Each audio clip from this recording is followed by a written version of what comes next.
চলো এখন আমি তোমাদের সাথে শেয়ার করবো what I ate at my friends house in Germany. ব্রেকফাস্টে ছিল এগ স্যান্ডউইচ, সাথে ছিল টেস্টি টেস্টি কেচাপ, আর এর সাথে ছিল 1 কাপ ব্ল্যাক কফি। তারপর মেইন কোর্সে চলে আসলাম। লাঞ্চ টাইমে ছিল সাদা ভাত, এখানে ঝুরঝুরে ভাত, সাথে ছিল লেবু আর একটু স্যালাড। স্যালাডে ছিল শসা, পেঁয়াজ, স্যালাডটা চাট মশলা আর ব্ল্যাক সল্ট দিয়ে মাখা ছিল, সাথে ছিল ঝুড়ো আলু ভাজা, যেটা বর্ষা খুব ভালো বানায়।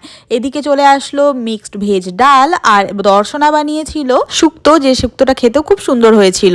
আর এই সমস্ত সুন্দর সুন্দর খাবারগুলো প্লেটে সুন্দর করে সাজিয়ে প্রথম পর্বটা সুন্দর করে খেয়ে নিলাম। তারপরে চলে আসলো ইলিশ মাছের ঝাল, যেটা খেতে অপূর্ব সুন্দর হয়েছিল, যেটা বর্ষা বানিয়েছিল। আর শেষ পাতে ছিল সুন্দর সুন্দর এরকম গোলাপ জামুন মিষ্টি। ফাটাফাটি লাঞ্চ কমপ্লিট করার পর আমরা চলে আসলাম ডিনারে।